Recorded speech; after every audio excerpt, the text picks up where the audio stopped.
Sejam muito bem-vindos ao Tô Com Elas, o seu podcast de conexão e aprendizado. Hoje vamos receber uma convidada que entende como ninguém o poder da comunicação e do comportamento também. Ela é fonoaudióloga, clínica empresarial, especialista em comportamento, neurociências e linguagem. Também é psicopedagoga, palestrante e professora. Prepare seu papel e caneta que hoje a doutora Tânia Bello, fonoaudióloga, vai nos ensinar como o poder da mente e da fala pode potencializar os nossos resultados. Seja muito bem-vinda, doutora Tânia. Receba as boas-vindas lá da Clínica de Odontologia e Ortoprete, da Infobite Audiovisual, que está preparando esse podcast com tanto carinho, e, claro, da doutora Lu, representando aqui a Oeste Advogados. Doutora Tânia, é um prazer enorme ter uma pessoa aqui, né, com a sua competência, com o seu currículo, que vai trazer para a gente aí bastante informação, bastante conteúdo. Então, seja muito bem-vinda, é uma honra recebê-la aqui no nosso Tô Com Elas. Muito obrigada, agradeço muito o convite e a oportunidade de poder compartilhar um pouco as informações sobre essa área, que é uma área que eu costumo dizer que eu fui escolhida por essa profissão, porque é uma paixão que me acompanha há 41 anos. E estando na área de saúde, a gente estava até conversando um pouquinho antes de iniciar, eu sinto que é muito importante que a gente possa trabalhar na prevenção. Então, esses encontros, para mim, são muito significativos, que é uma oportunidade de repente, multiplicar essas informações para as pessoas, informações que eu sempre cuido para trazer com um respaldo científico também, porque hoje em dia a gente vive numa era de muita facilidade de acesso a informações e nem todas as informações são boas para a saúde, sim, inclusive. Às vezes a gente pensa, não, vou pegar ali uma técnica, vou pegar ali um exercício que às vezes um profissional, até uma pessoa que não é profissional, coloca ali achando que está fazendo bem. E, na verdade, é o contrário. Né? Quando faz menos dano é quando não faz nada. Exato. Isso pode piorar muitas coisas. Então, eu agradeço muito essa oportunidade. Espero que seja significativo para as pessoas que estejam assistindo, que eu possa cumprir esse meu papel aí. Com certeza. Com esse currículo, a gente tem muita coisa ainda para conversar. Ah, pois não. Doutora, a saúde orofacial, ela é um campo que une a fala e os dentes. Eu, como ortodontista e dentista, eu vou puxar um pouquinho aí para minha área, né? Como a união, a comunicação interdisciplinar entre a fonoaudiologia e a odontologia de uma forma geral, não só a ortodontia, ela pode potencializar os resultados aí do tratamento em casos, vamos dizer assim, até mais complexos. Sim. Eu gosto sempre de dizer, quando as pessoas me procuram, elas falam muito da língua. Normalmente elas vão assim, minha língua está no lugar errado, eu tenho a língua baixa. E eu sempre brinco com elas, falando assim, você não vai deixar a sua língua aqui e vai passear. Eu não vou pegar a sua língua e vou trabalhar com ela isoladamente, não vou fazer uma musculação, alguma coisa assim. Porque tudo no ser humano é um sistema. Tá? E, inclusive, nessa parte do desenvolvimento da comunicação humana, a gente toma emprestado algumas estruturas que servem para outras coisas. Então, por exemplo, quando eu estou falando aqui, vocês podem observar que eu estou mexendo a minha boca. Então, mexo meus lábios, bochechas, a língua, as arcadas dentárias. Né? E também faço uso de estruturas do sistema respiratório. Eu preciso respirar para produzir a minha voz. Então, nesse desenvolvimento, em condições ideais, se eu vou desde bebê me alimentando bem, né, uma criança amamentada, uma criança que não tenha problemas nesse desenvolvimento, ela vai trabalhando com essa musculatura, por exemplo, para poder desenvolver a fala. E junto com isso, as coisas vão naquilo que é esperado, inclusive no desenvolvimento das arcadas dentárias, né, surgimento da dentição e tudo mais.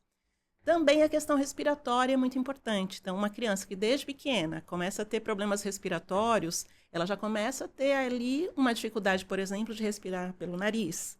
Então, uma pressão de ar diferente, que só entra pela boca, pode dar disfunções aí, inclusive na conformação do palato e tudo mais. Então, este equilíbrio, quando a gente fala em ser humano, a gente fala em equilíbrio de múltiplos fatores. Então, falando do desenvolvimento psicomotor, do desenvolvimento dessa musculatura orofacial, é muito importante que a gente faça um diagnóstico de como que foi esse desenvolvimento para, no caso de crianças, por exemplo, a gente poder acompanhar isso o mais de perto possível. Então, existem muitos casos de hábitos orais que não favorecem, uso de chupeta, sucção de dedo, alimentação às vezes pastosa, que não vai estimular essa musculatura, essas funções. Muitos casos, às vezes, que a gente tem que encaminhar para um otorrino para verificar uma questão respiratória, para que a gente possa trazer para o padrão adequado de funcionamento nessas funções e aí fazer o trabalho com aqueles sintomas que são relacionados à fala. Então, de repente, uma pessoa que sibila muito, ela fala assoprando muito. Tem, às vezes, um pressionamento dessa musculatura lingual por trás que vai empurrar as arcadas. Então, o ortodontista ele vai fazer um trabalho, né, para poder trazer os dentes para um equilíbrio. Se existir uma musculatura, por exemplo, lingual, que fica 24 horas por dia pressionando ali, é como se fosse um cabo de guerra, né? Puxa para cá, a língua puxa para lá.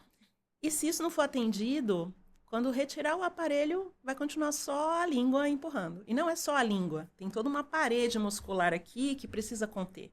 Então, por exemplo, uma pessoa que tenha uma respiração pela boca, ela vai ficar com uma alteração de tonicidade aqui. Ela vai ficar com uma musculatura hipotônica que não vai conter essas arcadas. Então, isso para falar da parte mais física, que na verdade não é só física, porque quando a gente vai trabalhar nessas questões, mesmo que seja um adulto, eu preciso fazer um bom diagnóstico, eu preciso entender essa história, eu preciso entender esses hábitos relacionados a essas funções de alimentação, de respiração, se tem algumas doenças aí que estão associadas, e eu vou precisar trilhar um caminho de reabilitação, porque às vezes existem muitos adultos, por exemplo, que têm padrões infantis de deglutição.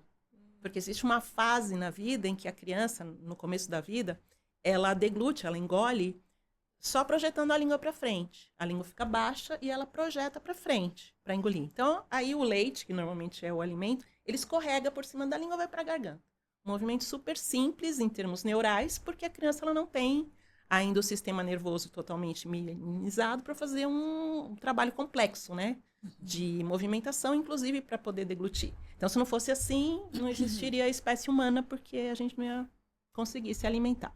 Só que com o tempo, se as coisas vão de forma ideal nesse desenvolvimento, ela vai começando a ter os dentes, ela vai começando a ter uma mudança de alimentação, ela passa de uma alimentação mais líquida para uma alimentação mais pastosa, começam a entrar os sólidos, os dentes, né? Ela já começa a ter os dentes para cortar, para macerar, e a língua, ela vai fazendo um movimento diferente.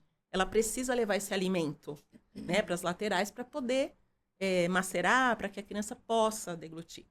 Só que às vezes isso não acontece por N razões. E algumas dessas razões, às vezes, são emocionais. São razões, às vezes, de uma pessoa que em algum momento do seu desenvolvimento, ela não conseguiu evoluir emocionalmente ou cognitivamente.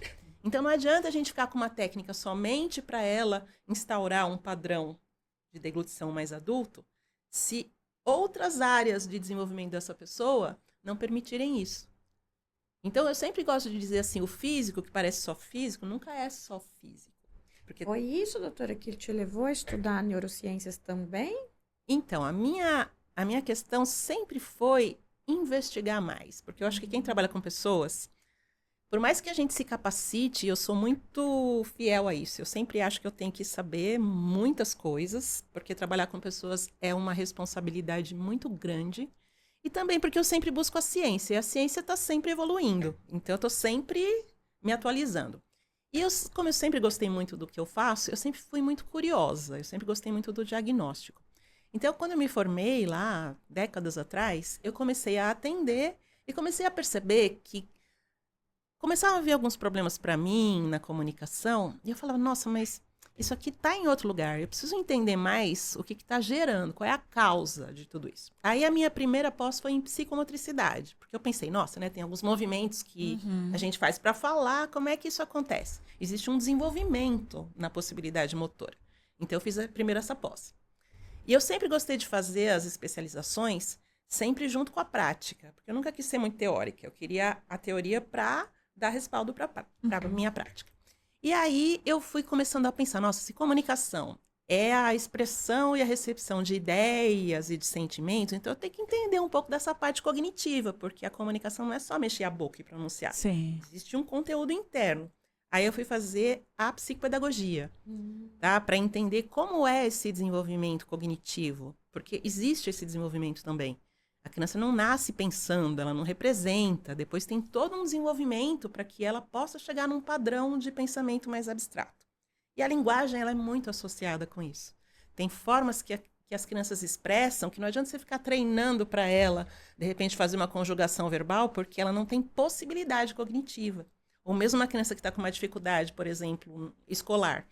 Não adianta você querer ensinar para ela a operação da divisão, se ela não entende o conceito de divisão, se ela não está num estágio cognitivo, ou se ela vive uma vida onde ela não divide nada, onde tudo é para ela. Sim, entende? Verdade. Então, são questões que a gente vai... Então, eu fui estudar também.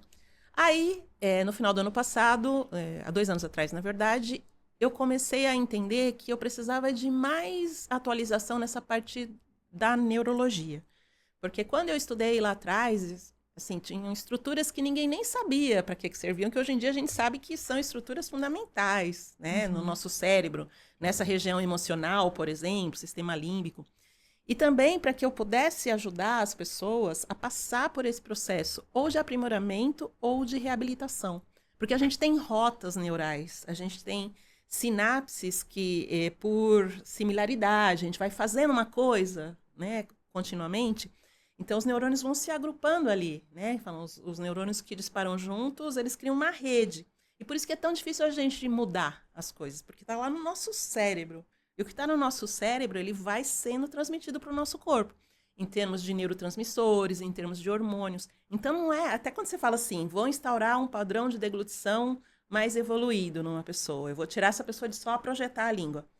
Não é só você ensinar uma técnica. Primeiro você precisa entender como é que essa pessoa está nesse processo de desenvolvimento, o que segura esse sintoma, tá? Porque às vezes, assim, atrás dessa língua que está protruindo tem uma série de outros fatores e ela é só um sintoma. E eu não trabalho com o sintoma somente, eu não acredito nesse trabalho. Eu acredito que todo sintoma tem uma causa. É lógico que como fonoaudióloga, eu tenho habilitação, eu sei trabalhar com a técnica, mas não adianta eu ficar com o paciente ali dando um monte de exercícios. Ele pode até aprender o exercício, mas ele não vai incorporar na sua vida, então preciso capacitá-lo. E aí as neurociências, né, principalmente esse efeito no comportamento, me dão mais esta possibilidade de poder realmente fazer um diagnóstico bem aprimorado dessa pessoa e personalizado, porque para cada pessoa existem causas muitas vezes diferentes. Eu vou atuar nessas áreas. Como eu tenho as especializações, por exemplo, se for uma questão psicomotora, eu vou atuar.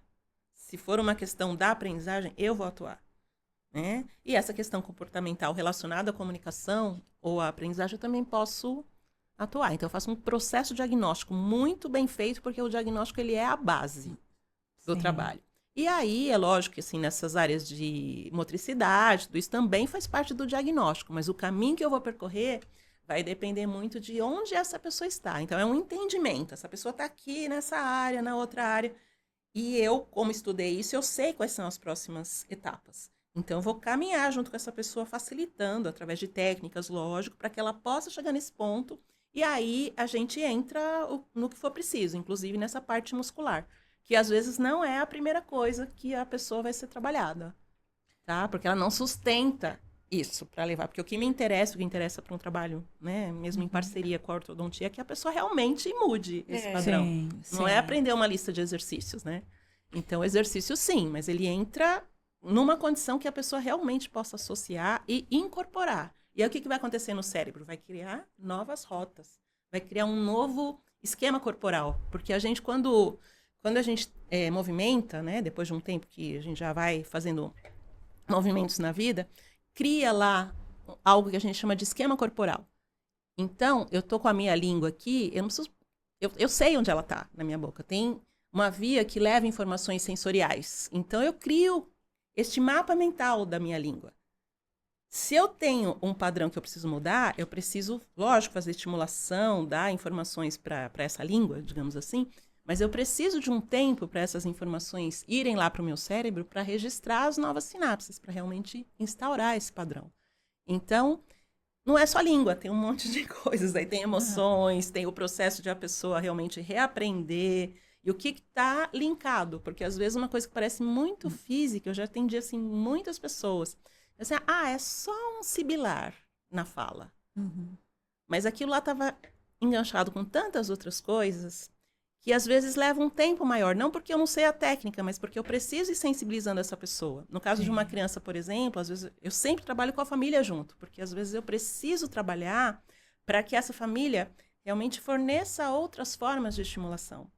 Certo. Porque às vezes, por exemplo, os pais acham muito bonitinha a criança falar assim, né? E aí é a forma como ela entende que ela é amada. E se isso não for mexido, ela não vai parar de falar assim. Não adianta eu ficar fazendo só exercício. Doutora Tânia, então, é meio por aí. Eu tenho uma curiosidade. A doutora falou da importância, né, de uma equipe multidisciplinar, né? E falou também do trabalho com os neurodivergentes, né? E aí, pegando esse gancho de tudo que a doutora falou, como que a doutora entende, né, que é importante a adaptação da comunicação, né, a esses pacientes, tanto os neurodivergentes, como os idosos, as crianças, no tratamento odontológico? Como é que é isso? Como é que faz essa integração toda? Já faz um tempo que eu não trabalho assim especificamente com pessoas neurodivergentes assim num nível mais severo, tá? Eu trabalhei bastante no começo da carreira, mas assim, a minha concepção de trabalho é sempre a pessoa. Então eu não sou assim, eu não utilizo metodologias assim muito fechadas. Tá. Por exemplo, toda pessoa do espectro autista vai usar uma determinada metodologia como se isso se encaixasse. Para mim, as metodologias e as técnicas, elas se adaptam àquela pessoa. Então, por exemplo, eu tenho um paciente que ele está dentro do transtorno do espectro e ele tem síndrome de Down. E ele veio para mim já com 17 anos, não verbal. E quando ele veio, assim, eu já conversei com a família, eu falei, porque tem coisas que eu posso conseguir e tem outras coisas, assim, que já seria muito difícil, né? Mas, assim, a gente começou a fazer um trabalho de estimulação e ele evoluiu muito dentro da possibilidade dele por esse entender. É uma pessoa que está dentro de uma família e a gente, lógico que a gente vai usar estratégias diferenciadas, mas sempre dentro deste ponto de vista. Então, uma adaptação sim, mas entendendo todos os aspectos envolvidos. Eu não trabalho nessa linha, se vou colocar numa caixinha, sabe? Entendi. A gente vai usar aquela metodologia que serve para todo mundo. Não é o que eu acredito. Existem muitas metodologias, muito até famosas, né, hoje em dia, mas eu não uso assim. Eu acho que a gente sempre tem que facilitar a comunicação nesse sentido de transmitir a mensagem, que às vezes você vai fazer isso e você não vai conseguir chegar no verbal, como nesse caso desta pessoa que eu estou falando. Ele tem algumas expressões verbais, sim, mas são muito poucas, porque assim, até os 17 ele não foi verbal, mas a comunicação não é só verbal. Ela é uma comunicação que pode ser não verbal, através do corpo, através do olhar. Ele, por exemplo, não tinha contato de olho, ele não conseguia fazer contato com as pessoas. Agora, ele mantém contato de olho, ele faz atividades, ele representa. Então, assim, dentro da possibilidade dele, ele evoluiu muito. Mas eu não posso usar com ele a mesma forma de comunicação que eu usaria com uma pessoa verbal. E a família também é orientada para buscar estimular esse convívio, outras formas de comunicar e valorizar essas outras formas. E nos trabalhos, né, que às vezes, mesmo na odontologia, né, eu acredito que existam muitas técnicas, né, que são necessárias para até conseguir que a criança abra a boca e tudo mais, né? Isso.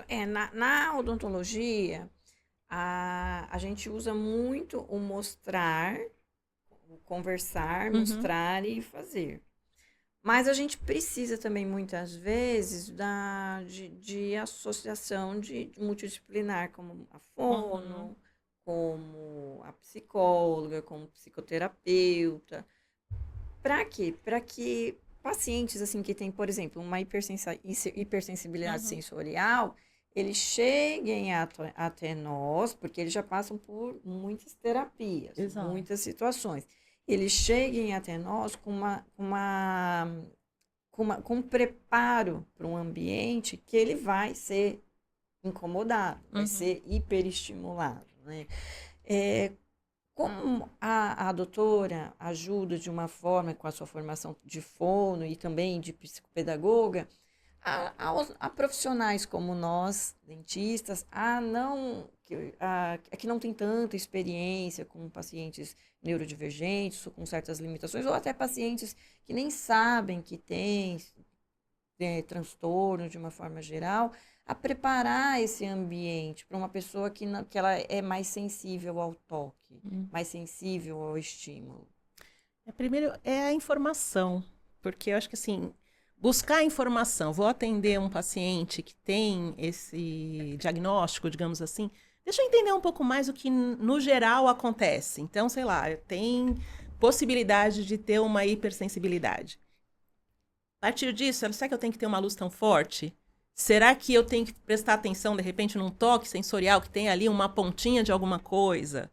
Nesse sentido. Porque, na verdade, cada um é um. Porque É. esse paciente que eu estou falando, por exemplo, ele não tem hipersensibilidade auditiva nenhuma. E você vê, geralmente as pessoas falam, né? Pessoas do espectro precisam usar o abafador. No É. caso dele, não, sabe? Então é esse entendimento. Mas quando você não conhece muito, o ideal é você tentar retirar do ambiente e na sua postura em relação a essa criança. Enxergar, em primeiro lugar, como uma pessoa, que isso é fundamental, porque a gente vai muito na técnica, né? Não, tem que fazer isso, tem que fazer aquilo. E com eles, muitas vezes, você precisa preparar. O tempo que você vai gastar para fazer um procedimento, com certeza você vai precisar de muito mais tempo. Porque você vai precisar construir um relacionamento com essa criança Na para que ela confiança. possa sentir essa confiança, porque principalmente no caso de vocês, né? Vocês vão lidar direto, ela vai precisar ficar com a boca aberta. Tem todo um instrumental ali que ela não conhece. A novidade, dependendo do caso, é muito assustadora. Então, é esse entendimento. Deixa eu entender o que pode ser no geral, olhar para aquela criança, pegar informações com a família. Né? Isso, assim, sempre que eu atendo na minha área, sempre tem uma anamnese super completa, onde eu vou buscar entender o dia a dia dessa criança, o histórico, porque a gente já tem algumas pistas, de repente, né? E fazer essas perguntas, né? Como é que é ele com som? Né? De repente você vai usar o motorzinho, né? Tem um barulho Uhum. ali que é muito diferente. De repente aqueles instrumentos pontiagudos. Então, ir direcionando essa anamnese também para perguntas que possam sugerir algumas coisas. Como é que ele é com muita luz? Como é que ele é se liga o liquidificador? Né? Ele se assusta com determinadas coisas, como ele é com pessoas estranhas, o que ele gosta? Ele gosta de mais escurinho, mais, sabe? Para ir tentando preparar o ambiente para tentar se preparar para receber essa pessoa. E saber que o tempo, muitas vezes, que você vai precisar é um tempo maior, né? A doutora já passou por situações, como eu já passei na clínica, que os pais têm negação de uma suspeita de diagnóstico. Sim, muito. Porque às vezes, assim, é que ele tem trauma, ele tem medo. Mas você vê comportamentos que vão além do trauma, do Uhum. medo, né? E isso muitas vezes a gente pede para fazer uma avaliação com a fono, muitas vezes não, é sempre uma avaliação com a fono, uma avaliação com a psicóloga. E aí os pais são resistentes. O encaminhamento é um assunto, assim, bem importante e que eu, às vezes, quando converso com outros fonos, né, até em supervisão, eu sempre falo sobre isso, né, ou professoras, né, quando eu dava aula para as professoras, eu falava assim, olha, profissionalmente, o diagnóstico para mim é o primeiro passo e o encaminhamento também é muito importante. Então, dentro do nosso papel, a gente faz o encaminhamento. Agora, quando vai chegar e se vai chegar, aí é uma outra história, porque existem muitas resistências mesmo. Dá para entender, porque quando você vai ter um filho, assim, tem uma série de expectativas, tem uma série de questões, e quando a criança tem dificuldades, muitas vezes isso precisa de um trabalho mesmo nessa família para poder aceitar, dependendo da dificuldade. E também porque, como eu falei, tudo é um sistema. Então, uma criança está dentro de um sistema familiar. E a família é como se ela fosse uma engrenagem.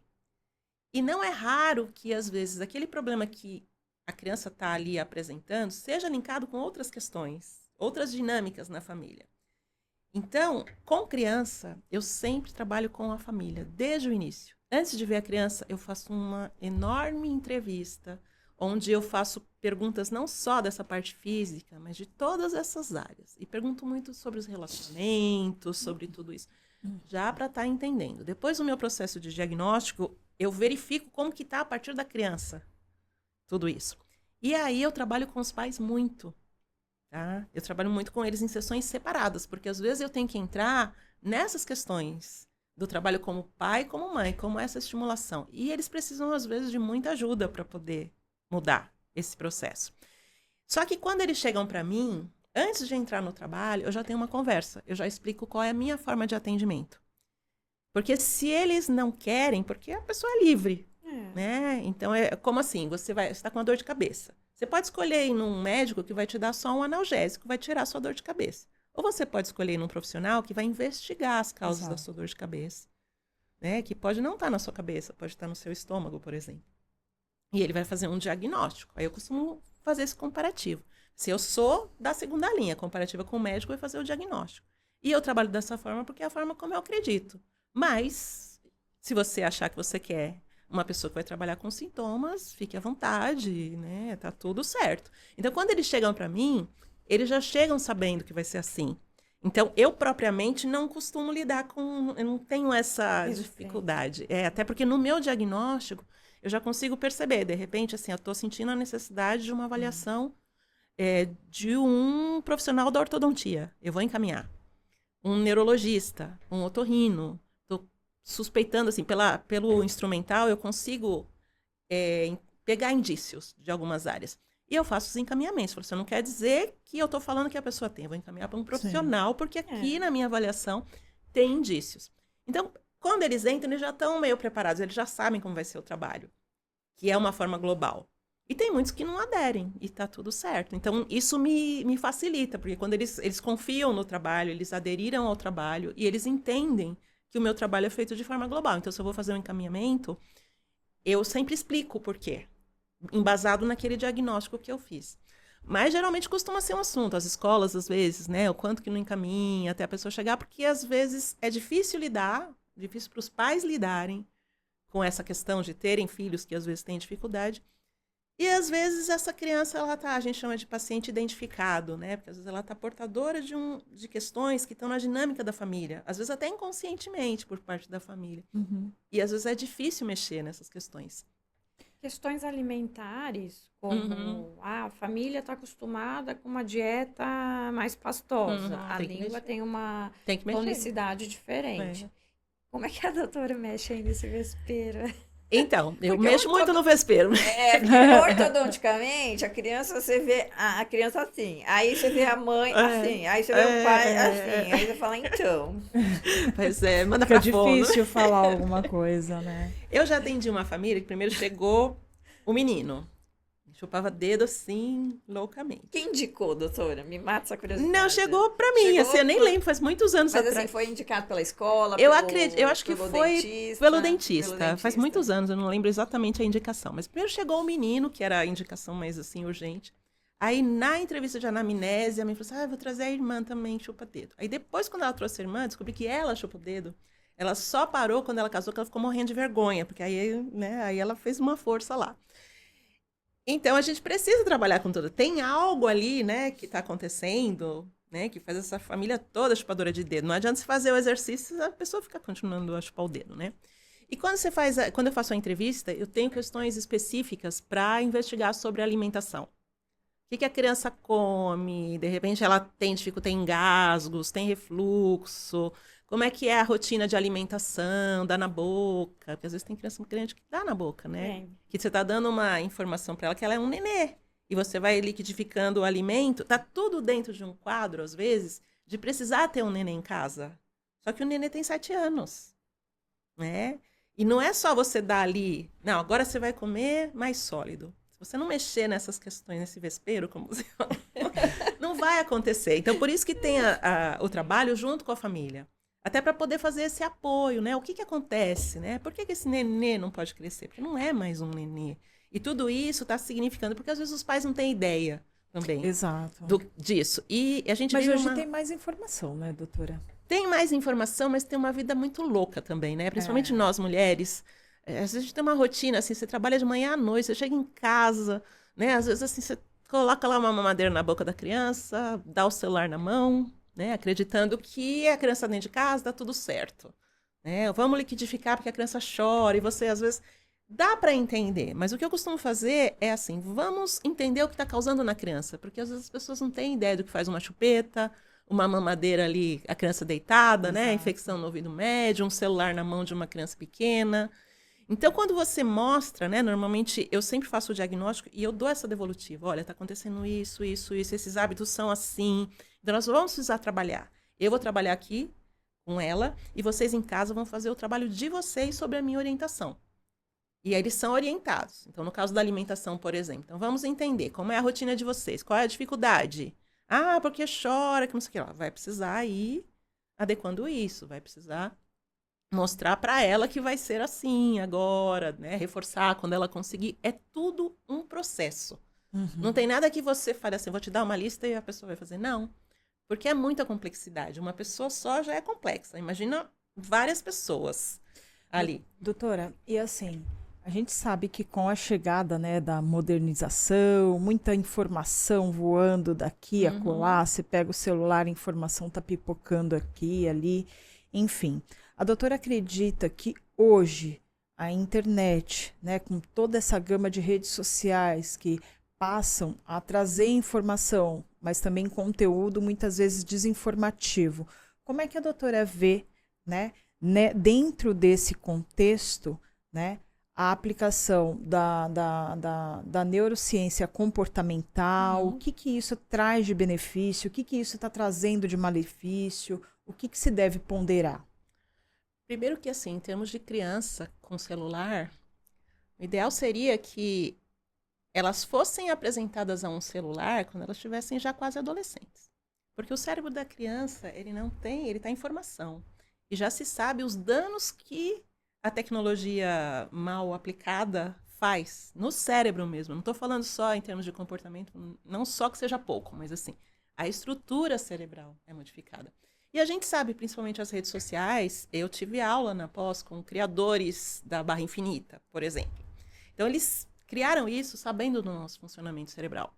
Eles criaram isso sabendo que aquilo vicia, que aquilo potencializa a ansiedade. Agora eles estão do outro lado, né? Tentando se juntar com universidades para poder tentar minimizar. Mas é preciso, conhecimento é muito importante. Só que tem que ser conhecimento aplicado. Não adianta a gente saber e continuar deixando as coisas rolarem. Porque às vezes os pais acham, né, que tá aqui dentro da minha casa, dentro do quarto, tá aqui com o celular, tá seguro.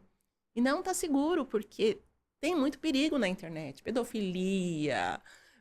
muitas coisas acontecem ali, e o fato de uma criança ficar ali vidrada naquilo, ela não está só olhando, o cérebro dela está sendo impactado.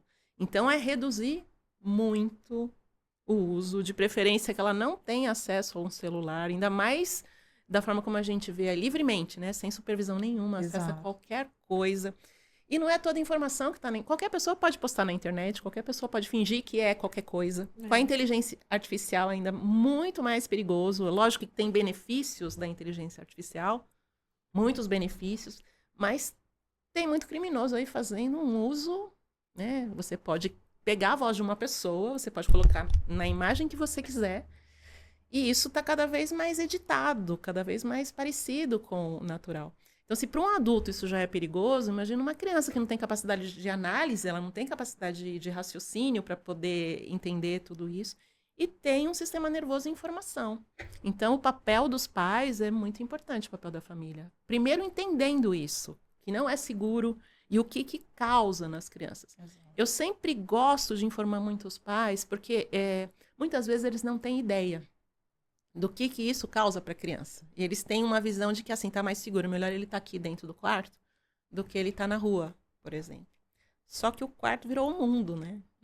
Mas Então, muitas vezes o pai ou a mãe também é aquela pessoa que também é dependente de rede social, com né? certeza, é. Eu vi um documentário outro dia, e aí eu acho que é mais a nível comportamental, e eu fiquei muito abismada. Então a mãe, ela já era influencer, né? E aí um dado momento, né, quando a filha nasce, e ela começa a publicar os vídeos da filha. Uhum. E a filha começa a ter uma relevância na rede social. E ela começa a aparecer nos vídeos da filha, como se fosse uma disputa ali pela atenção. Então você percebe que às vezes o pai também é uma pessoa que é dependente de rede, viciado, enfim, né? E como é que é lidar com isso nos dias de hoje? Porque eu acho que é um complexo. desafio muito grande Muito grande, para quem é profissional da área tentar lidar com todas essas questões também, né? E tem certas questões que, infelizmente, a gente não consegue lidar. Porque depende dessa participação. Então, no caso desse, como você citou, né? Se viesse para mim, primeiro que dificilmente viria, né? Só se tivesse uma questão escolar, de comunicação, porque para elas está funcionando, né? É. Lá, do seu jeito. Mas se viesse, com certeza eu teria que abordar isso. Porque as crianças, assim, tem aquilo que você fala e aquilo que você demonstra. Aquilo que você demonstra é o que fica. Não adianta você falar, não usa o celular, você está toda hora com o celular na mão. E qual é o entendimento que essa pessoa tem, né, para ter uma atitude assim? Ela está entendendo lá que talvez ela entenda que seja bom para a filha ter uma carreira, etc. Né? Então, caso viesse, eu ia mostrar em termos do desenvolvimento da criança. Eu ia passar aquilo que a ciência fala, que a minha prática fala, e colocaria para essa pessoa. É isso aqui que está acontecendo, é por isso que está acontecendo esse sintoma aqui na comunicação, no comportamento, na escola. Né? Segundo o diagnóstico que eu fiz, que não sou eu que estou falando. Né? Estou falando com embasamento e até com avaliação. Eu daria a devolutiva. E aí essa pessoa pode escolher continuar ou não. E às vezes ela não continua. E assim, como eu falei, eu escolhi a profissão, uma profissão que eu gosto. E uma das coisas que eu tive que trabalhar muito em supervisão quando eu comecei a trabalhar foi isso. Porque eu queria salvar o mundo, eu queria ajudar todas as pessoas. E não é possível porque é preciso que a outra pessoa, ou até que a família permita que eu faça isso. Por alguma razão, às vezes isso não acontece. Né? Uhum. Mas eu, dentro do meu papel profissional, eu vou passar esse conhecimento. Não só o conhecimento da ciência, mas o conhecimento da ciência aplicado a esse entendimento dessa criança. Né? Então, pelo menos ela teria esta informação, que aí a gente entra no encaminhamento, né? Quando eu falo com escolas, muitas vezes as escolas encaminham, falam, nossa, mas esse encaminha faz tanto tempo, né? E aí eu falo assim, você vai mostrando, assim, olha, assinou aqui, fiz o encaminhamento na reunião tal, tá aqui assinado, por causa disso, disso, disso. Então a criança, ela tá com dificuldades aqui na matemática, mas assim, ela precisa de uma avaliação psicopedagógica, porque eu preciso entender, eu como escola, como que essa criança tá pronta para poder receber. Aí não foi, passou 6 meses. Aí a família lá não está evoluindo. Então, assim, lembra que dia tanto, de tanto eu fiz aqui? Então, agora, além dessas dificuldades, agora as matérias são assim. Então, você vai mostrando, né? Porque nem todo encaminhamento ele vai acontecer rapidamente. Com pessoas, não existe essa coisa exata, porque depende de muitos fatores, né? Só que, assim, como profissionais, a gente vai sendo alguém que está ali mostrando. Quem sabe, tomara que essa pessoa junte essas visões que você está ali mostrando, fundamentando, e que ela chegue num ponto de ela ir procurar. Mas, infelizmente, às vezes não acontece. Né? Que é algo que é difícil às vezes, né? Porque você está vendo ali a possibilidade, mas às vezes não acontece. Esse excesso de estímulos, a doutora comentou muito no comportamento da criança. Mas e na linguagem? E no desenvolvimento estrutural da mandíbula, maxila, expansão de arco? A doutora nota também que é tão prejudicial quanto ou não ainda o comportamento em consultório pela exposição de estímulos digitais é disparado o maior prejuízo para as crianças. Você fala excesso de estímulos em geral? Excesso de estímulos, principalmente assim, eu falo em questão da linguagem, né? Na escola, a doutora nota que aquela criança que chega mais no seu consultório é a que fica mais no celular, aquela que fica com a língua mais interposta, com a mordida mais aberta, com o arco mais atrésico, é aquela que fica horas de cabeça Uhum. baixa no celular Uhum. ou não? Isso é independente. Então, a gente tem um crescimento hoje em dia, né? O uso do celular virou uma pandemia. Até a gente tem que tomar cuidado mesmo, né? Porque é algo que foi feito para nos atrair. Gera problemas de postura, né? Tem até o símbolo daquela rede social representando o tipo de postura. As crianças hoje em dia, elas têm muito pouca estimulação psicomotora, né? Acaba usando o dedinho, às vezes, não tem estimulação de corpo que repercute na aprendizagem, sim, porque determinada fase do desenvolvimento, ela precisa do corpo. Muito do corpo. Até a gente, né? Se for ver, você vai num lugar, às vezes você precisa usar a mão aqui para poder saber qual que é direita e esquerda, e a criança muito mais. Então, ela fica carente de informações, e na linguagem, quando a gente começa a falar, por exemplo, caneca, a criança não começa a falar caneca do nada. Ela teve toda uma experimentação. Ela pegou essa caneca, ela cheirou a caneca, ela foi até a caneca. Derrubou a caneca. E aí ela começa a associar que este conjunto de sons, que é caneca, é associado àquele objeto com o qual ela já interagiu. Se uma criança não tem estimulação, ela pode ter um problema de desenvolvimento da linguagem. Ou se ela fica só lá na tela e nem se dedica um tempo para poder sentar para fazer uma refeição, para mastigar, que precisa de tempo para mastigar, né? Se você fica ali, nem presta atenção naquilo que você está fazendo, pega uma coisa líquida para poder engolir, então isso também vai repercutir em várias áreas do desenvolvimento. Então as crianças hoje em dia, grande parte delas perdeu muito desse desenvolvimento, porque, ou às vezes uma agenda super lotada de atividades mentais, né? Então ela vai para a escola, ela vai para o inglês, ela vai para não sei o quê. E às vezes esquece que tem um corpo ali, só tem uma cabeça, né? Cheia de estresse, às vezes com tanta atividade, e não tem um tempo para poder usar esse corpo. E imersa no celular, nas redes sociais, que é um tipo de realidade meio paralela, né? E às vezes até psicologicamente, né? Cria todo um mundo que nem existe. Então, é um excesso de estímulos de um lado e uma falta de estimulação de outros. E quando você falou de excesso de estímulos, é interessante a gente pensar também, porque às vezes os pais acreditam que esse monte de atividade, esse monte de estímulos vai acelerar o desenvolvimento da criança. E às vezes é o contrário, porque a criança precisa de um tempo para poder experimentar, para poder fazer as associações. E se você coloca estímulo demais, você prejudica. Também somos campeões aí de ansiedade, né? Então, aquela coisa, tem que fazer isso, tem que fazer aquilo, tem que fazer... Então, e precisa é de curioso tempo, né? você falar isso, porque, por exemplo, na minha área, a gente vê muitos pais divorciados, né, que tem ali a guarda compartilhada. Então, tem aquela questão, né, da decisão quanto às atividades que as crianças vão fazer. E tem muito pai que eu vejo justamente isso, né, que sobrecarrega essas crianças com atividades, porque também a questão da separação, ela influencia muito no psicológico dessas crianças. Então, quanto mais elas estiverem em atividade, melhor. E aí tem sempre aquele pai que quer atividade A, B, C, D e E, a mãe que quer F, G, H e J, e fica aquele conflito na própria criança. Como é que a neurociência do comportamento analisa essas questões voltadas aí para crianças com pais separados, muitas vezes as decisões, principalmente quando precisa de algum procedimento médico, odontológico, que precisa ser feito em razão do reflexo dessa sobrecarga na criança. Como é que fica? Como é que os profissionais têm lidado com isso? Eu sempre gosto de explicar para esses pais o que está acontecendo com essa criança, né? Porque às vezes eles acham...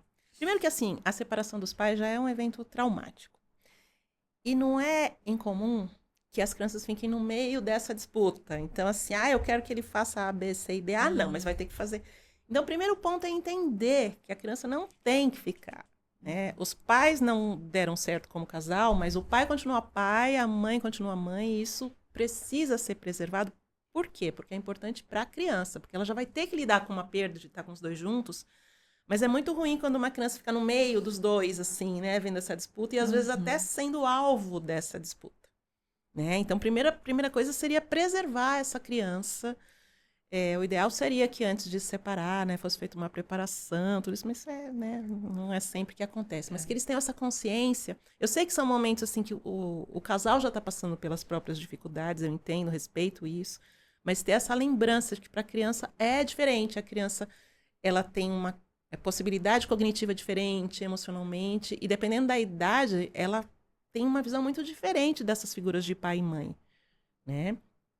E sobrecarga não é aumento de resultado. Às vezes é o contrário. Uma criança ela precisa brincar, ela precisa de tempo livre. A gente precisa de tempo livre.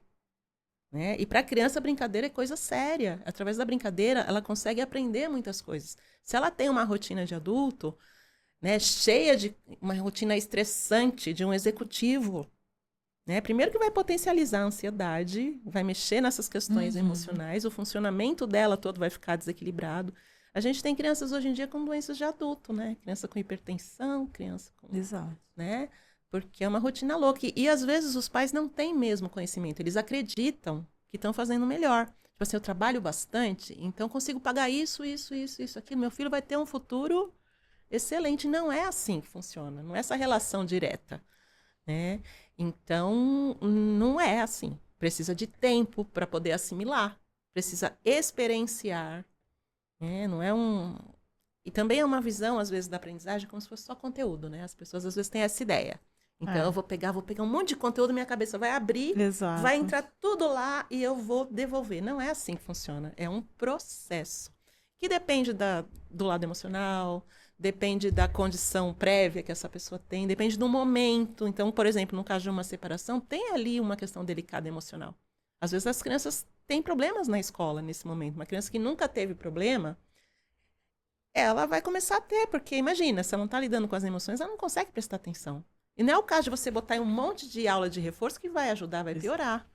Então, tudo é esse entendimento, né, deste ser que vem. E no caso de criança, eu não faço trabalho com criança se eu não faço trabalho com a família, porque não funciona no meu ponto de vista.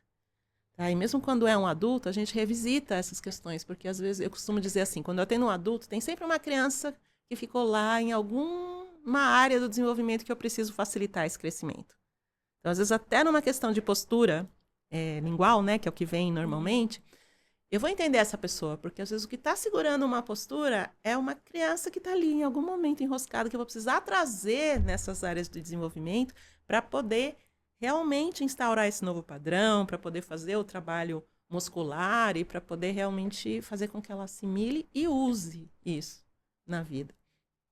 Então, Você vê quanto tudo isso impacta e a gente acaba ficando muito preso a algumas questões, né? As preocupações do dia a dia. Ai, não posso deixar ele sem atividade, porque, né?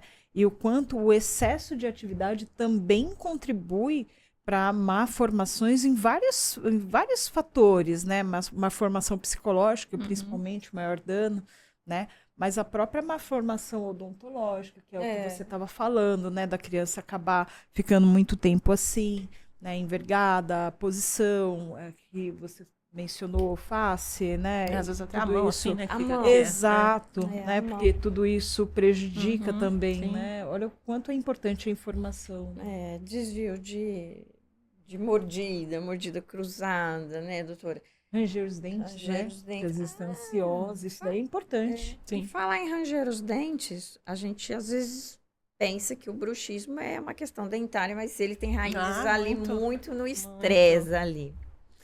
Como é que a doutora, com a sua formação, vasta formação também em comportamento, nota que muitas vezes ele está descarregando o estresse dele na mandíbula?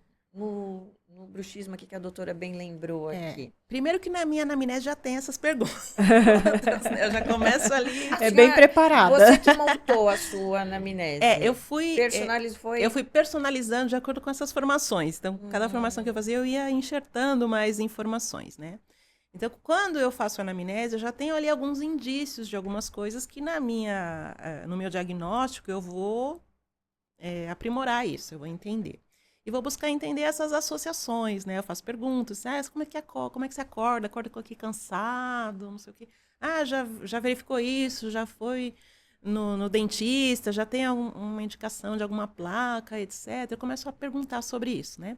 E quando a gente faz a avaliação aqui, dá pra gente meio que já ir sentindo algumas coisas e já introduzindo algumas técnicas, mas sempre entendendo como que é a rotina dessa pessoa. Se é uma pessoa que trabalha de manhã, de tarde, de noite, está sei lá, num cargo de liderança, que às vezes acontece super sob pressão, ela meio que controla às vezes durante o dia, só que à noite vai ali naquele masseter, né, naquele músculo né, e descarrega. Então, é um trabalho conjunto, né? Você deve ver muitas alterações, né, de pessoas às vezes com o dente saudável e dá um estrago danado, né? Por conta da pressão, né? Por conta da pressão. E também eu vejo, doutora, que muitas vezes o paciente nem vai lá para tratar lá a questão do bruxismo.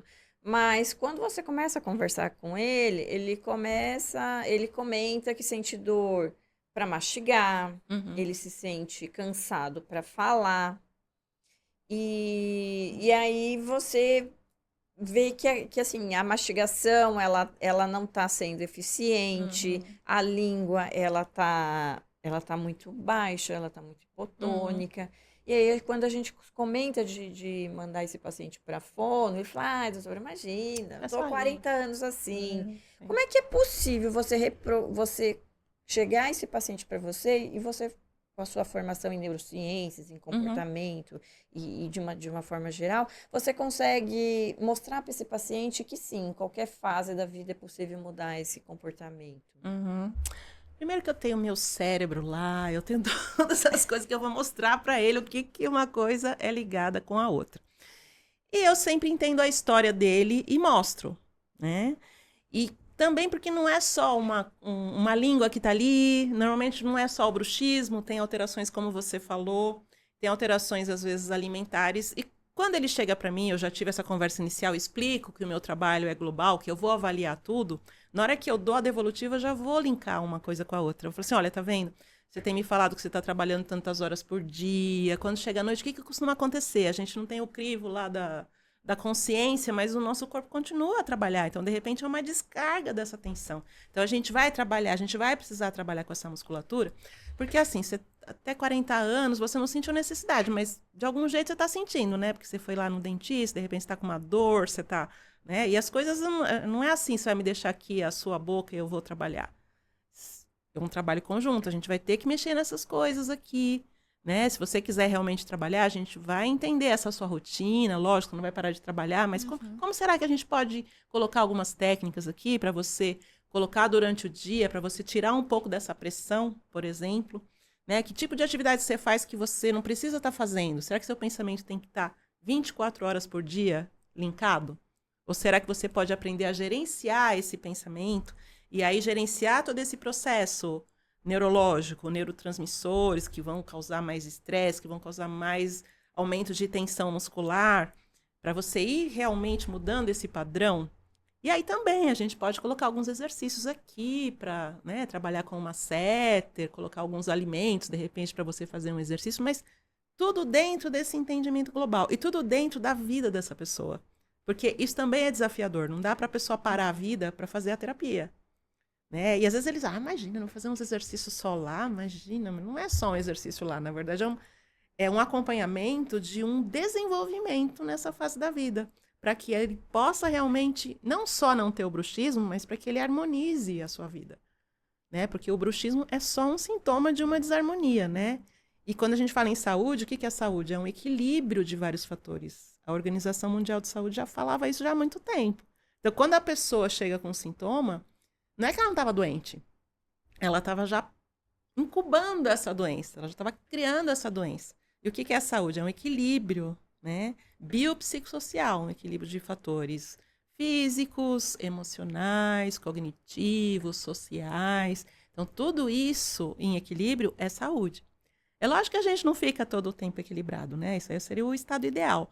Mas compreender isso e se perceber quando a gente está fora do equilíbrio, muito da minha terapia é capacitar essa pessoa também. Não só para tirar o sintoma, mas para que ela possa seguir no desenvolvimento, para que ela possa entender. Porque quando eu faço o diagnóstico, quando eu vou fazendo a terapia, ela vai se entendendo também.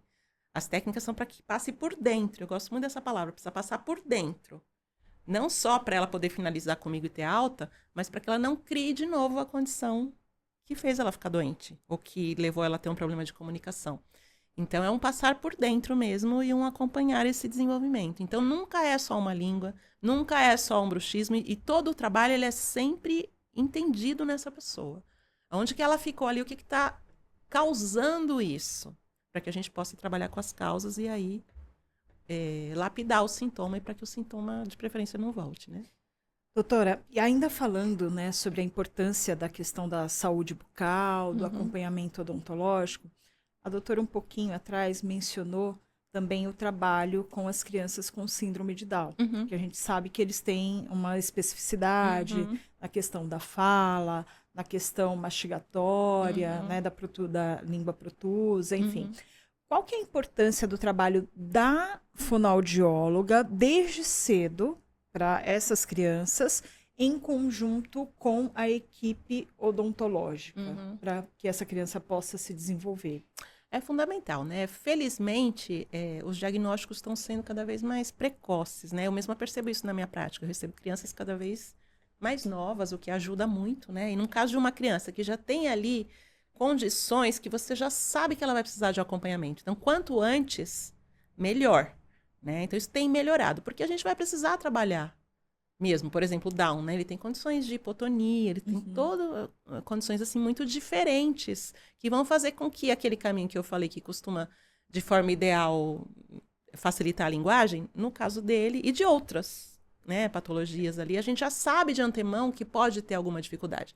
Então, a gente apoia também, sempre desse jeito que eu falei, nesse entendimento que essa pessoa ela não é só um Down, ela é um ser que está dentro de uma família, que tem todas as outras características. É lógico que eu vou entender essa patologia e as especificidades, mas eu nunca vou deixar de entender os outros aspectos, porque cada pessoa é uma, né? A patologia, é lógico que eu tenho que saber, para saber as características, para usar estratégias talvez diferentes, mas nada padronizar. Tem Down, todo mundo que tem Down vai fazer assim, vai fazer assado. Agora, nesses casos, o atendimento multidisciplinar é fundamental, né? Porque geralmente é sempre bom, mesmo quando eu estou atendendo na clínica, eu sempre tenho esse contato com, né, multidisciplinar. Então, se tem um tratamento odontológico, eu vou ter contato com o dentista, com o neurologista, com a escola.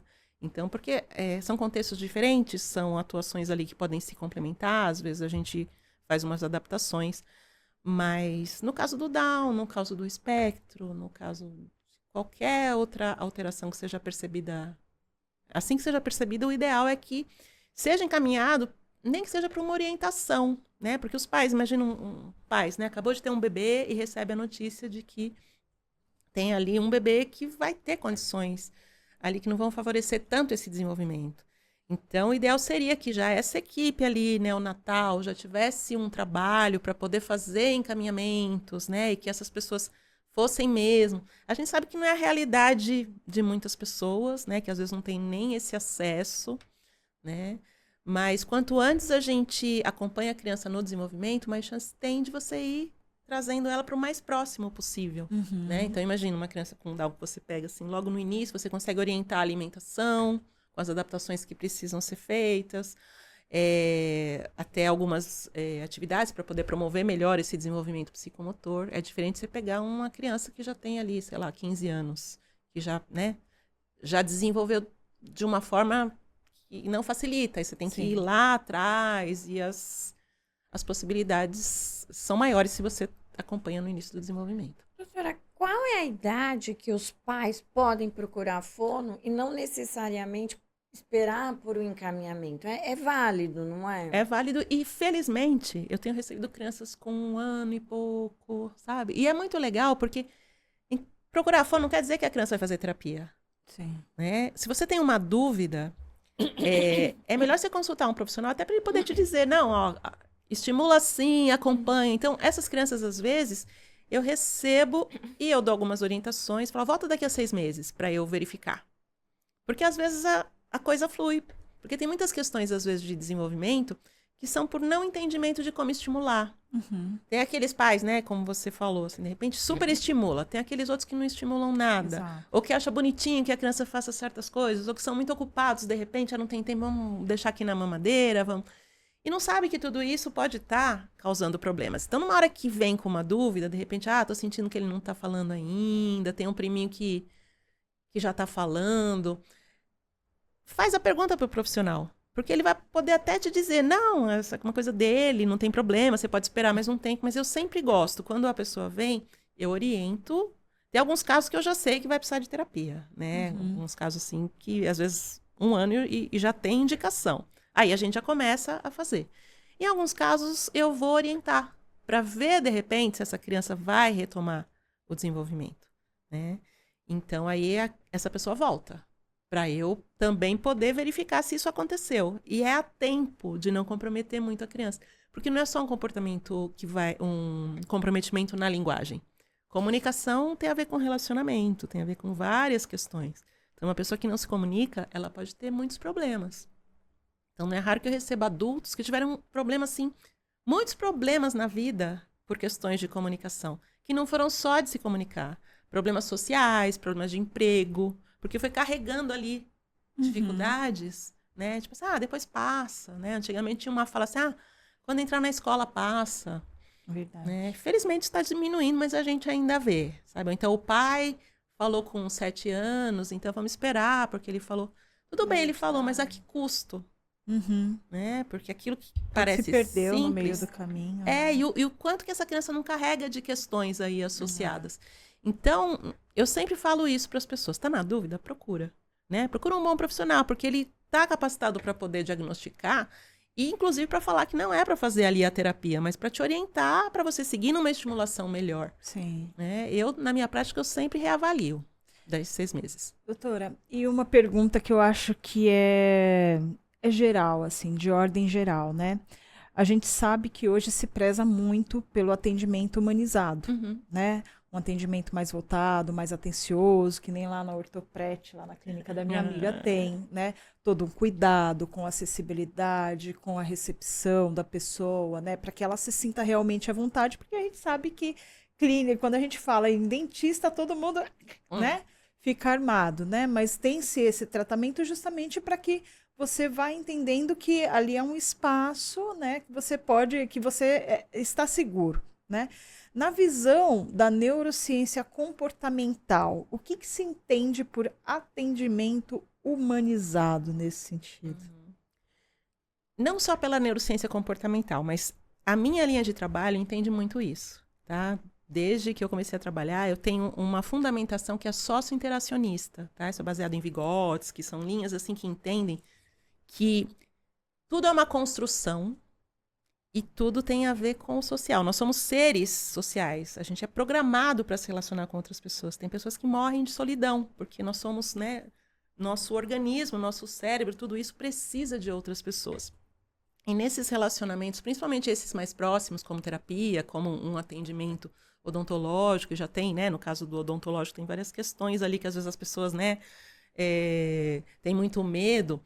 Então, você vai dando informações para essa pessoa, não só pelo jeito que você fala, mas pelo ambiente que você prepara, pela a forma como você se comunica com essa pessoa. E ela vai estabelecendo com você uma confiança ou não, dependendo da forma como você se relaciona com ela. Então, em cerca de milissegundos, o cérebro já faz essa leitura.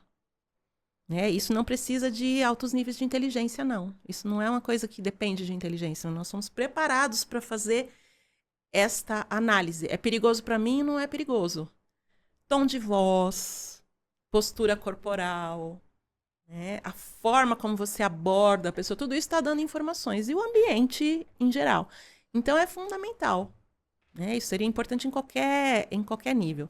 Eu estava dando uma palestra na semana passada sobre a NR1, né? Que é uma norma reguladora que está buscando levar, né, esse assunto tão necessário para as empresas, né, por conta dos riscos psicossociais. Sim. E a gente estava falando muito disso também, né? Como que esse ambiente empresarial, como essa comunicação, que não só através da voz, mas de outras formas de comunicação, elas evocam isso nas pessoas. Então, coisa de milissegundos, assim, a criança ou a família, ou até o adulto, assim, dependendo da forma como você dá essa informação, até corporal, você faz uma postura assim, você fala num tom mais... Você já... Independente dele entender o que você falou, ele já pegou ali uma informação. E olha que interessante que você está falando, né? Isso faz todo sentido, né? Da gente... Porque a gente acaba respondendo, né? Corporal, né? Facial. A gente responde de alguma forma. Quando você chega num ambiente onde você é muito bem recebido, muito bem tratado, né? Já começa por ali, Uhum. né? Então, eu sempre trago esse relato aqui, que eu acho que é importante para as pessoas também saberem, que eu sempre fui, né, meio assim, ai, dentista, tenho medo, não gosto muito, motorzinho, que é aquele pânico, né? Enfim. E uma coisa que eu já observei no caso aqui, eu vou falar puxando a sardinha para a clínica da minha amiga, Claro. sim, né, do Prete. É a Né? melhor referência. É que, às vezes, Quem já você frequenta. chega num consultório odontológico ou algum outro consultório, que o médico te atende 10 minutos e já sai, já entra outro, mal senta na cadeira, mal olha para você, mal entende o que você está fazendo ali, né? Para poder te dispensar rapidamente, porque ele tem uma fila de espera, Uhum. né? Quando você tem um atendimento onde você chega, você consegue respirar dentro da sala do atendimento, né? Você consegue passar para esse profissional que te atende, né, o que você está sentindo, e ele consegue ter um olhar mais voltado a te entender do que a receber, Uhum. né? Isso já é uma diferença no atendimento, certeza. né? Muito grande. Porque a gente vê muito isso. E eu fico pensando na questão dessas crianças, as crianças neurodivergentes, as crianças com síndrome de Down, os idosos, principalmente. Os tímidos, né? Os tímidos, por que não, né? Uhum. Quando ele tem esse atendimento, né, fica mais fácil. Né? Todo o tratamento, seja no fono, seja o Qualquer tratamento terapia, atendimento. seja o odonto, né? É esse diferencial que a doutora menciona, né? Com certeza. Para mim, assim, entram questões, às vezes, econômicas, né, na área de saúde e de educação, que às vezes interferem na qualidade, sim. A gente sabe que tem clínicas aí que tem métodos de atendimento, até para planos de saúde, que a gente sabe que pagam muito mal mesmo e acabam reduzindo o tempo de atendimento. Agora, sim, como é que você vai fazer um diagnóstico se você nem olha para a pessoa? Você está perdendo ali muitas informações para o seu próprio diagnóstico. E tem pesquisas até mostrando que pacientes pioram o seu estado clínico dependendo do atendimento do médico. Então, tem Sim. cardiologista que faz a pressão do paciente aumentar por causa do jeito que ele se comunica. Exato. Então, deveria ser básico na formação de um profissional de saúde, principalmente de educação, de todos os profissionais, eu acho, mas Sim. principalmente quem tem, ter essa formação em pessoas, porque você está trabalhando com pessoas. Não dá para fazer uma linha de produção ali, porque o custo é grande, né? Não pode nunca ser essa coisa, vamos reduzir o tempo para caber mais gente, porque vai perder muito na qualidade. E é muito sério você trabalhar com pessoas. Né? Não dá para ser de qualquer jeito. O que acontece é que acaba tendo essas questões. Mas assim, não dá para fazer um bom diagnóstico se você não olha para o paciente, se você não dá um tempo para ele adequado, se você não tem um bom instrumental, né?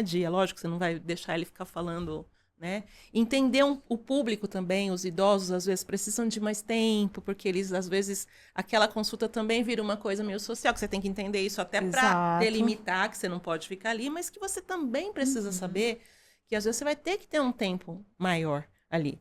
E na formação dos profissionais, às vezes falta isso, né? São profissionais muito técnicos, mas que não têm uma formação humana. Então, para mim, um profissional que trabalha com pessoas, ele pode ser excelente técnico. Se ele não tiver essa formação, está faltando no trabalho dele. Ele não é bom profissional, no meu entender. Né? E eu sempre que eu falo com, né, dou supervisão, eu sempre enfatizo muito isso. A técnica, a formação é o mínimo. Agora, você tem que se trabalhar também, porque quando você atende pessoas nessa profundidade, eu mesmo fiz muitos anos de supervisão para poder passar pelo meu processo interno, para poder realmente identificar o que é meu, o que é da outra pessoa, porque existe muito isso também, né? Às vezes um médico, sei lá, tá lá. Ah, não, eu tenho que fazer essa meta, eu tenho não sei o quê. E ele tá voltado só para ele. E ele tem que entender que ali ele tá num momento de interação e que o foco ali é o paciente. Não que ele vai deixar de ter os problemas dele, mas que isso não pode interferir na qualidade. E isso não é tão automático, assim, as pessoas às vezes perdem esse foco. Então, e eu já tive experiências de visitar locais, assim, que tinha como, assim, lá no site, tudo bonito, assim, atendimento humanizado, só que você ia ver o atendimento... Não era nada muito. E aí eu falei assim, olha, mas isso aqui não tá combinando muito isso aqui com isso, né? É fato, é fake, né? Fato, é fake. É bonito você colocar lá, né? Exato. E agora, na prática, tem que bater. Até porque você está passando uma informação para o seu cliente. Né? Se você coloca lá que é um atendimento humanizado e ele começa a ver que não é, isso inclusive é contraproducente para a sua marca. Exato. Né? E é por isso que é importante sempre ter uma indicação, né, de um profissional que realmente tem esse atendimento. As próprias avaliações do Google, elas são muito prudentes Sim. nesse sentido, né? Porque as pessoas acabam indo pela avaliação, deixa eu ver como é que é o atendimento, né? A própria, né, informação que se passa, né? A gente é de uma geração, né, doutora, que gosta do olho no olho, né? Eu acho que uma consulta, um bate-papo... Sim, é fundamental. Você estabelecer aquela confiança e saber do conteúdo, assim, não o que está escrito, não o que está ali na bio. É saber quando você fala com o seu paciente, olha, o seu caso ele tem esse diagnóstico por isso, com causa nisso, vindo disso. Então a gente vai fazer uma visão global. Eu acho que isso é enriquecedor, válido ainda, muito válido. Vamos da geração aí raiz, que precisa de um olho no olho. Exato. Precisa saber quem é o profissional através de um bate-papo, vamos dizer assim. Eu acredito para todas as gerações. Eu sempre trago todo mundo para falar comigo primeiro. Assim, olho no olho. A primeira coisa, alguém me liga assim, vamos marcar um bate-papo aí, só para você me conhecer, para eu poder falar do trabalho, para ver se eu posso te ajudar. Exato. Né? E para a pessoa me ver, para ela ver a pessoa que eu sou também. Né? E nisso eu também já estou ali interagindo com ela. E para ela ter essa oportunidade de me escolher ou não. Exato. Né? E esse é um ponto que eu adoto nas minhas consultas, sejam presenciais ou online. Eu sempre coloco que a importância de você me conhecer para você entender, porque às vezes é uma questão de afinidade também. Às vezes a pessoa não quer isso também, ela precisa saber o que eu faço e o que ela quer, que às vezes não é a mesma coisa. Hein? Se é um paciente que procura objetividade, né? Eu quero essa coisinha rápida. Alta. Eu só quero alta. Não é para mim. Não é para você. Como a doutora Lu lá na OS, né? A doutora Lu, ela abraça o paciente, ela quer saber do cliente, né? A gente precisa entender, né? Tudo que envolve, né? As questões que ele traz, a dor dele. Qual que é a dor dele? Mas por que tem essa dor? Não é só o foco da dor, é entender todo o contexto, né? Que ele traz ali para que a gente possa prestar o melhor atendimento. Com certeza. É o diagnóstico também na sua área, a mesma Exato, coisa, né? É a mesma coisa. É a mesma coisa, em áreas diferentes. Que eu tô com elas aí traz pessoas bem bacanas que a gente se identifica. Infelizmente, estamos chegando ao fim. Se deixava até meia-noite aqui. Mas a gente tinha muita coisa para falar, que a doutora atua também no mundo corporativista, né? Deu um spoiler aí um pouquinho. Sim, estou à disposição. Falou, mas a gente vai trazer mais informações. A gente agradece muito a sua presença, muito obrigada aí por nos mostrar aí que mente, expressão, comportamento é uma engrenagem só para uma vida saudável, acima de tudo, né? Uma vida leve, que não somos só um papel, uma situação, um encaminhamento, somos muita coisa por trás disso, e que bom que temos pessoas aí que também pensam como nós, né, amiga? Com certeza. E, doutora, não esqueça de deixar aqui as suas redes sociais, os seus contatos, para que as pessoas possam procurar e conhecer mais sobre o seu trabalho, que é de extrema relevância, principalmente nos dias de hoje, né? Onde o celular acaba tomando conta de tudo e a gente acaba ficando desatento a pequenos comportamentos que pode desencadear um evento futuro e ele pode não ser muito favorável a essa formação. Por favor, pode deixar suas redes. Primeiro, muito obrigada pela oportunidade. É algo que eu faço com muito prazer e gostaria mesmo que repercutisse para muitas pessoas e que pudesse alcançar muitas pessoas, talvez até além do que eu vá saber, né? Que eu vou ficar feliz. Mas quem quiser entrar em contato comigo, talvez a forma mais rápida agora e mais fácil de gravar seria o Instagram. Certo. Que é @Tânia Bello Fonoaudiologia. Esse nome comprido aí, né? Que às vezes é difícil de escrever. Porque lá me manda uma mensagem no direct, que já também eu encaminho para o WhatsApp. Se a pessoa quiser conhecer um pouco mais do trabalho, tiver alguma questão, a gente marca um atendimento sem custo para a gente poder fazer esse diagnóstico inicial, esse bate-papo, para poder explicar melhor, entender melhor a demanda. Tá? Mas foi muito gostoso estar aqui. Muito obrigada mesmo pelo convite. Obrigada. Nós que agradecemos. Receba aí o nosso muito obrigada da UES Advogados, da Ortopret, da Infobite. Para você que nos assistiu até agora, tem dúvida se a língua está no lugar errado, se está com dor, de onde vem. Se quiser uma palestra com a doutora Tânia aí sobre NR1, sobre mundo corporativista, ou como eu queria muito ter perguntado, assim, como falar com impacto e naturalidade. Só me convidar que eu venho. Queremos saber, doutora Lu? Com certeza. Nos siga a doutora Tânia, siga a OS Advogados, siga a Ortopret. E para agradecer, né, essa sua participação, a gente quer te dar um presente para você lembrar desse momento. Tá aqui, um presente para a doutora levar para sua casa, para que possa lembrar aí dessa sua participação, que foi tão importante aqui pra gente, viu? Muito obrigada. Importante. 2 presentes. O presente de estar aqui agora é esse. Que lindo, adorei, amei. Posso tomar um chazinho ali, entre os atendimentos. Vou usar muito. Ou assistindo os outros podcasts Sim, com com ela, certeza. também no Adorei. Spotify, viu? Muito bom, muito obrigada. Então, até a próxima. Tchau, Tchau, pessoal. tchau. Tchau.